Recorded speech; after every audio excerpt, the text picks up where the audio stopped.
Hello, I'm Devin. Welcome to my YouTube channel where I talk about using analog productivity tools to enhance all of the digital work that you do every day.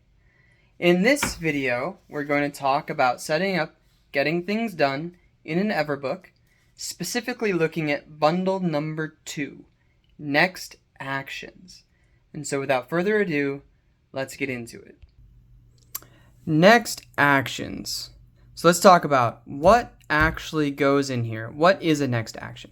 A next action is any task that is a single step and it can be done right now. So in theory, whatever you've written as your task, you could drop whatever you're doing and do that right now. Here's an example of something that is not a next action. Let's suppose you need to get an oil change for your car. You might be tempted to write, get oil change. But that's actually kind of a complicated thing to do in the sense that first,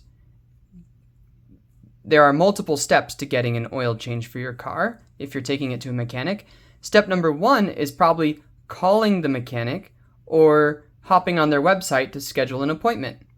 And so in that case, get an oil change is actually more of a project because it has multiple steps. And the next action is call mechanic. Now, let's just fast forward. Let's say you've called the mechanic and now you have an appointment for next week.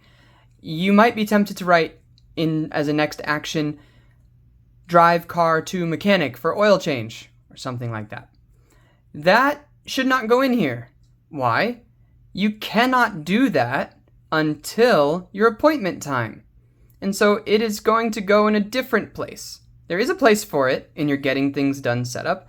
It is not going to be in your next actions bundle. So let's talk about what does go into your next actions bundle. First, you're going to have multiple pages of tasks, and they are going to be divided up by contexts. So in this case, the context for the next actions are work. Maybe from 9 to 5, I am working, and there's a certain category of tasks that I want to have top of mind, and they go here on my work. In this case, I just have put 3 as a demonstration. So let's look at this first one. I said, review new banner design. Let's say, for example, I have a event coming up, maybe in May, and I'm working with my team to create a new set of promotional materials that we're going to use at that event, and it includes a big banner. We are having a meeting on April 6th. I don't even know if that's a weekday. Anyway, and I say, listen, I have to look at the banner design that came into my email inbox, and I need to do it before that meeting, and so I want to do it by March 31st, so I've got some time to gather my thoughts. If I feel like if I review it and I want to talk to somebody, I've got some time. But I could do this anytime, but I need to complete it by March 31st. Another one, let's say another initiative at work is we want to add content to our blog on our company website. And say, listen, I need to sit down and just creatively think through some blog content ideas. When? Well, it doesn't really matter. Like, if I never did this, it's really not mission critical such that I really have a deadline, but I could drop everything I'm doing and start doing this right now. Same thing with here. On April 15th, Brian is going to start his new job with my company, and I am responsible for creating his email address. I could create that today. No reason I couldn't create it right now, but I definitely need to have it done by April 14th. So that's how these work together. Context, due by day, list of actions. And when you're done with it, and just some of you are curious, here's how I do this. When I've completed an action, I strike it through with a single line. It's very satisfying. But let's say it turns out, hey, we're not going to do the blog thing. Actually, the company is deciding to get rid of the blog, and so this is no longer needed. I'm going to scribble that out. That tells me this did not get done. This is not a completed task, but it doesn't need to be on this list anymore. Okay, great. Moving on, let's look at some other contexts. Let's see what the next one is here. Home, same idea. Few tasks here that I have to do. I can do them anytime, but there is a particular date on a couple of them that I want to make sure I get them completed by. On the back of this one, I have another context called errands. This would be when you're out driving around, all the stuff you need to, go out and do. So David Allen speaks about this, that this is so useful because your brain will see patterns of different things you need to go out and do, and it will occur to you to say, oh, the library and the hardware store are really close. I should do that in a single trip. Or you might see how things on your errands, they collide with some things in other contexts, etc., etc. But errands, anytime you realize, I gotta go do something, it goes on here. Another important context is waiting for. So this is a next action that somebody else owes you. And so I've put a couple examples here. Emily owes me feedback on a draft of a proposal that I sent her.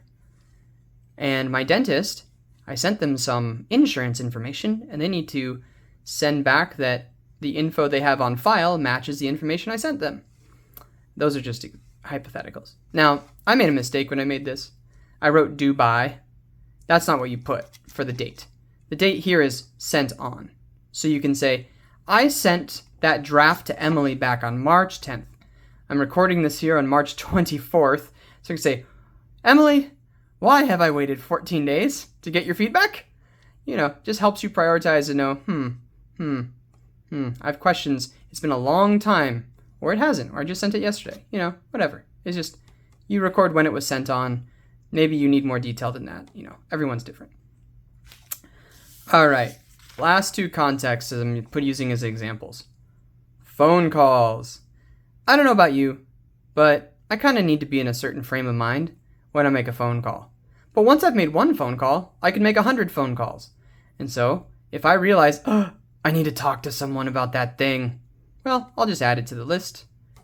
Due by, could have said call by, a particular date to make sure I have that conversation. And again, just some example to-dos of what that might look like. Some next action tasks. Flip that over. To read or watch. And so I do something like this of if I'm reading a book, I outline, hey, what's the next chapter or section or whatever. If there's something I want to watch, I write it down and I put the time on it, so it really helps me decide what kind of window makes sense to complete this. And again, right, you could read this anytime, you could watch this anytime, so it can go into next actions. Okay. Let's go here. You are probably thinking, what are my contexts? And if you weren't thinking that, you are now. So congratulations. A few different areas to help determine what context you might like to use. One is location. There are some things you can only do when you're at home.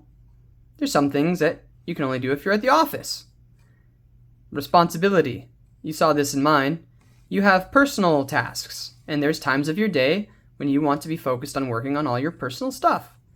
And then you have work-related tasks, which your boss really wants you to work on when you're at work. They don't want these two crossing over too frequently. Finally, frame of mind. I use the example of phone calls. That's a particular frame of mind.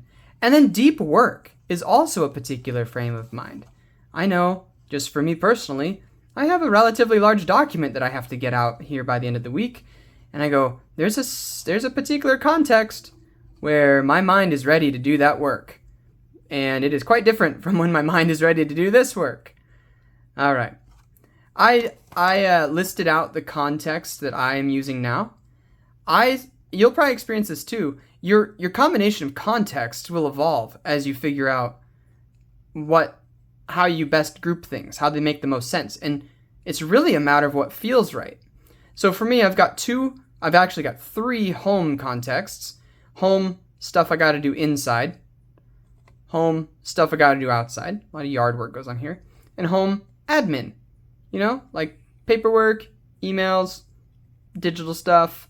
Anytime I need to sit down to a computer or sit on my desk to take care of something for my home, kind of my personal life, kind of goes on admin. Work, I just got 2 contexts mainly. tasks related to my main gig, and then work for side hustles. This helps me cleanly delineate and prioritize those things. This context is kind of anything that's outbound that I need to make sure that I do. A phone call, writing an email, or sending a text message. And then you can think of this one as anything that's inbound. I need to read that article, or maybe it's a long email. I need to go read that. Something I need to watch, something I need to research more deeply. And then this is its own outbound, writing. This would be, think of like a blog post, something that you're going to sit down for a while to write. It goes on my writing context. And then I have those same other ones, waiting for and errands. Okay, so that's great. Many of you are wondering, hey, what's this doohickey? What's this for? Well, this is called a book dart. No, I'm not trying to sell you them, but you can get them on Amazon or wherever. A book dart. It's so great. This little tiny metal arrow. If I can get it off. Little tiny arrow. And I keep it on my next actions bundle because I am a highly distractible person. Makes it very difficult to stay focused. And so when I'm working in my day, I take this guy and park it on the task that I'm focused on. Right? So, well, this is not a good example. Let me pick a different one. Work. Let's say I go, I've got 15 minutes. Now's a great time. I'm going to do the design. I'm going to look at the design. So I'll park this here on the design. And then set that off to the side. And then I'm looking, doing my work, yada, yada, yada. And then my phone rings. And I get a phone call. And it's a great conversation. And I take some notes on a piece of paper, throw that piece of paper in my inbox. Now what? What was I doing? I don't even remember. I see this guy sitting on my desk. Book dart. It's pointing at the task. I go, oh yeah, I was reviewing the design. And so I'll get back to doing that. So that is bundle number 2. Might be the most complicated bundle, but we've got a few more to go. So hang in there. We'll get through them all, and it will make sense how they all fit together here soon. Peace.